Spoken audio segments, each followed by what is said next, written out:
guys, and welcome back to this channel. In this video, I'll be showing you guys how you can catch the silver jewel scarab in Heartopia. So it is an insect and you need to be level 6 to catch this.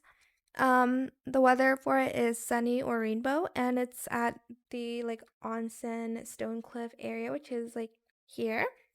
You'll find it when it's dawn, morning, and in the afternoon, and you'll find them in trees. As you can see, there's one right here on the tree, and that is my first silver jewel scarab.